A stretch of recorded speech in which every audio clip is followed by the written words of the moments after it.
Hey there! Ready for some serious architectural altitude. We're going up, up, up today as we take a deep dive into the world of skyscrapers. Always up. But we're not just talking about their impressive heights. We're going beyond the gee whiz factor. Right. We're using this book, New W Cities in the Sky, to uncover the surprising history and hidden stories behind these giants that shape our skylines. You know, it's funny how we think of skyscrapers as like the ultimate modern invention. Yeah. But when you really dig in, it's all about these age-old human things. Ambition, competition, even accidents that change the game completely. Totally. And the book really highlights that with the whole debate about the first skyscraper. They dive into the home insurance building in Chicago, which is often given that title. Right. But is it really the first? Well, that's where things get tricky. See, the home insurance building, while innovative, didn't quite have that defining skyscraper element, the steel frame.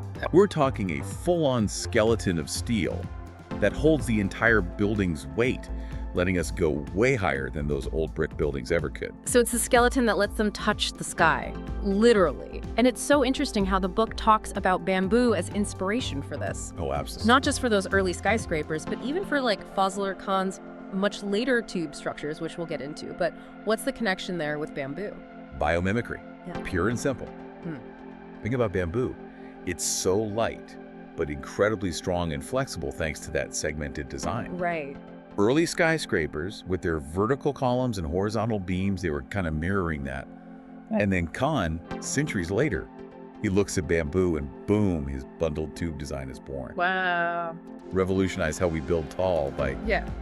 standing up to wind way better. So yeah, you see nature's influence throughout skyscraper history. Nature-inspiring innovation. Love it. Okay, so maybe the home insurance building wasn't the first, quote, true skyscraper, but it definitely paved the way. It did. And speaking of reaching for the sky, we got to talk about the Empire State Building. Oh, iconic.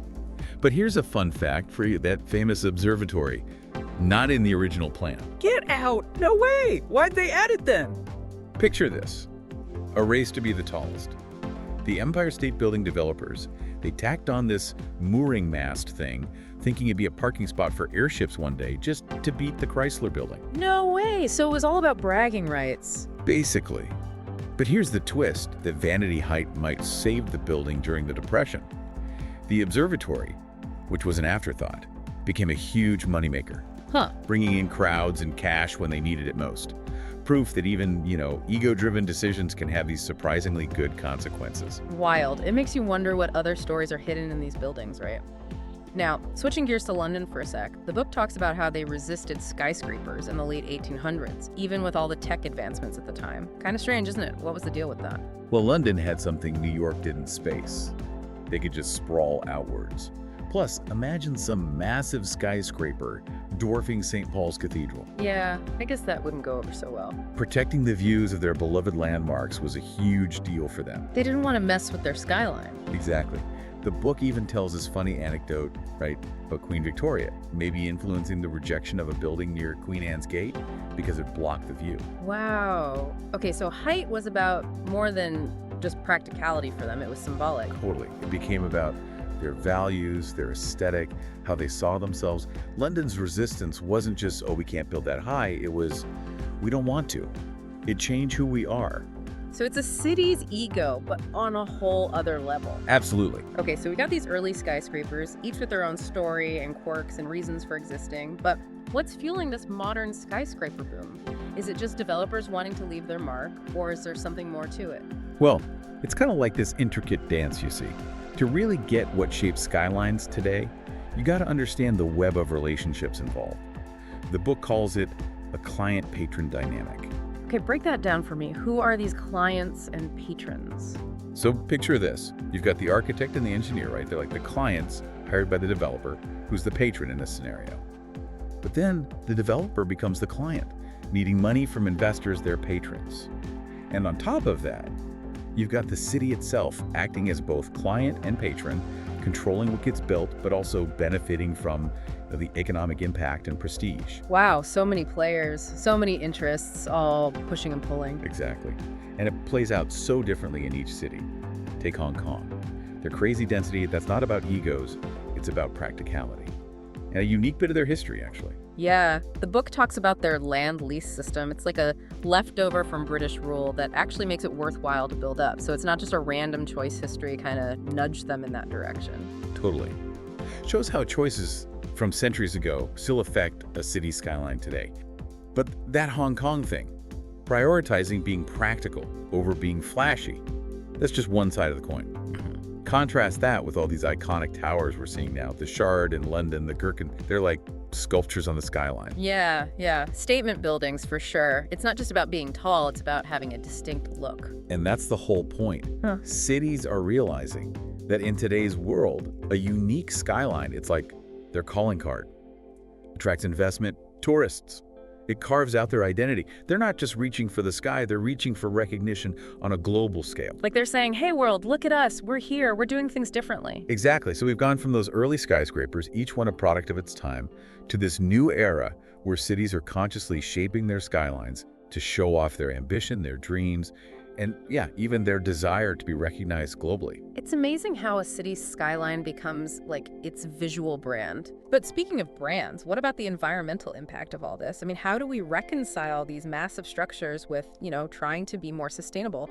Are skyscrapers just inherently bad for the environment? That's the million-dollar question, isn't it? Mm-hmm. And the answer is, well, it's complicated. Like most things with skyscrapers, it's true they can be real energy hogs, Yeah. especially those older ones. All those systems, heating, cooling, lighting, they add up. So how do we square that circle? How does a city trying to go green deal with these energy-guzzling giants? Well, the book makes this interesting point. We need to zoom out, right? Yeah. Look beyond just the individual building and think about overall urban density. Okay.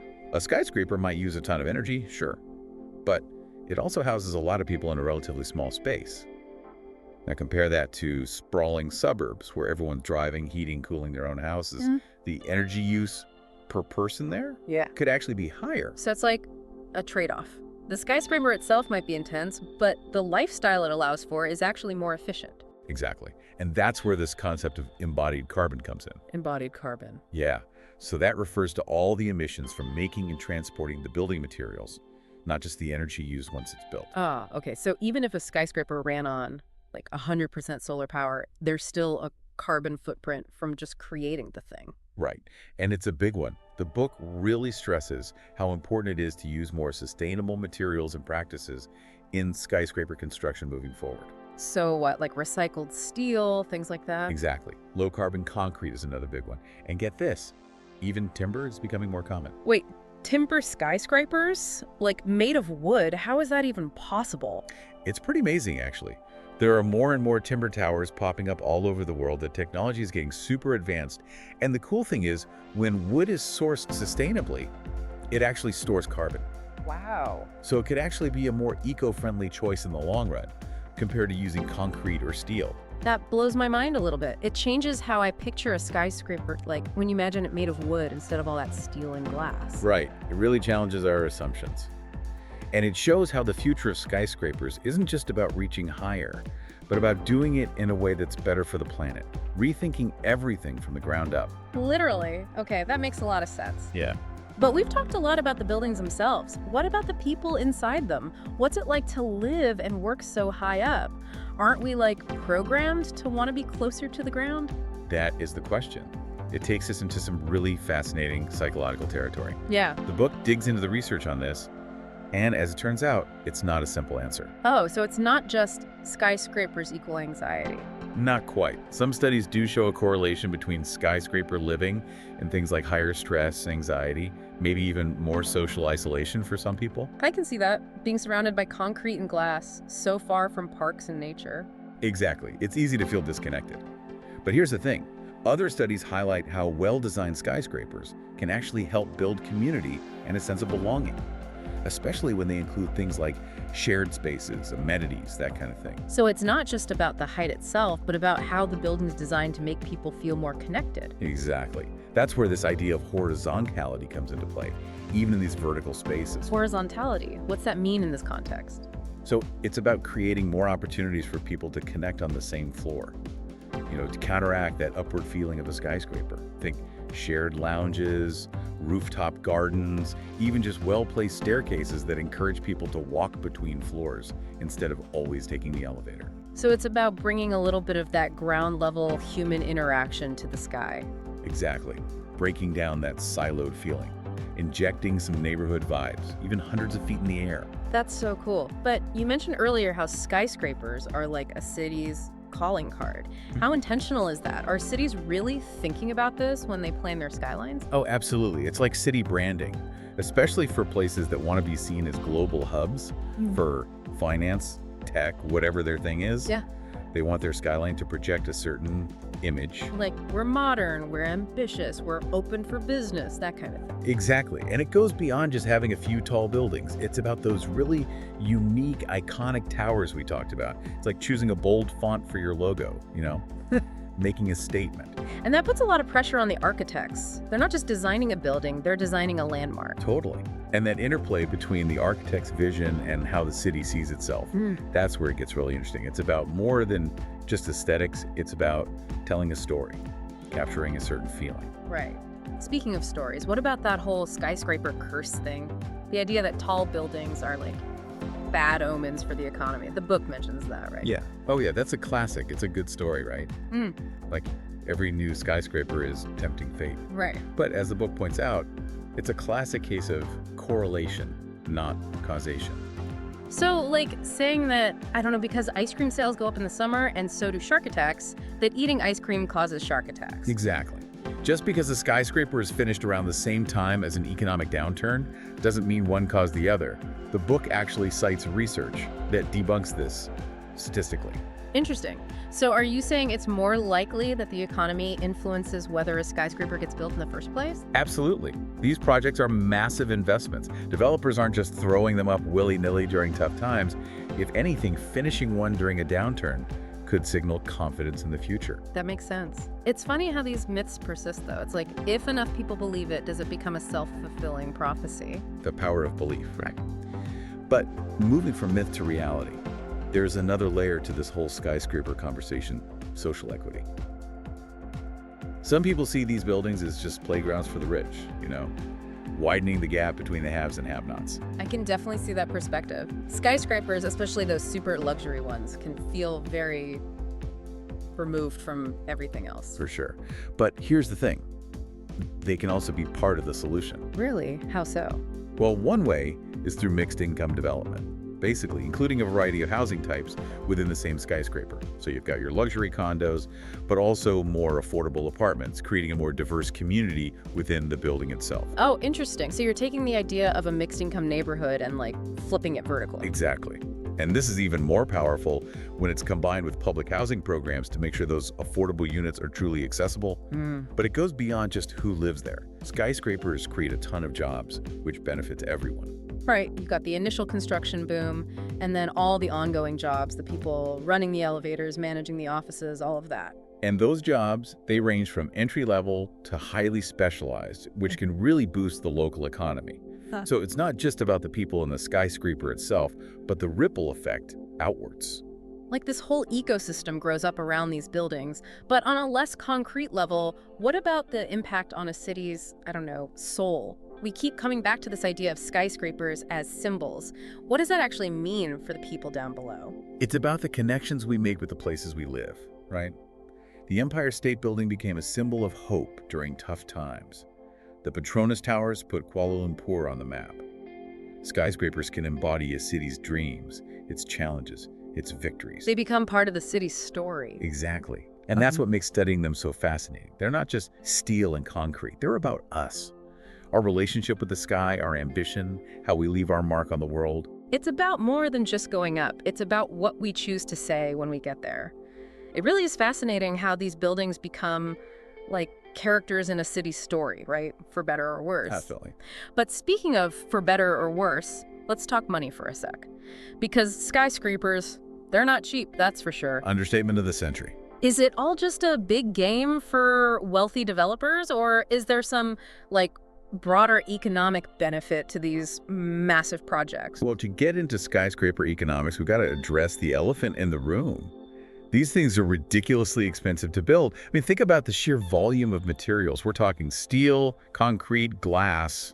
and not just a little bit. Right, and all those materials got to get there somehow. Yeah. And someone's got to put it all together, which Yeah. can't be easy. Exactly. The labor involved is intense, super specialized, super demanding, from the architects dreaming it up to the crews actually building it. And then on top of all that, there's the land itself. We're usually talking prime real estate here, which doesn't come cheap. So, pricey materials, specialized labor, a hefty land cost. It's a lot just to get started. Oh, this is just the beginning. We haven't even gotten to the guts of the thing. Elevators, HVAC, plumbing. We're not talking about your average setup here. Right, it's got to be heavy duty to service a whole vertical city, basically. Okay. They have to be incredibly robust and reliable, which, you guessed it, adds to the cost. And here's the kicker, even with these insane prices, skyscrapers can actually be crazy profitable. Really? How does that work? Break it down for me. Okay, so a few key things are at play. First, there's that height premium we talked about. Right. People will shell out big bucks for the views, the prestige, the convenience of being up high in a prime spot. So Right. rents and property values in skyscrapers, way higher than comparable places at street level. So the higher you go, the more valuable the space. It's like the opposite of basements. Everyone wants to be on top. Exactly. Then there's what we call agglomeration benefit. Agglomeration benefits, big word. It's a mouthful. Basically, it means that businesses, especially in those high-paying sectors like finance and tech, they want to be in the heart of it all.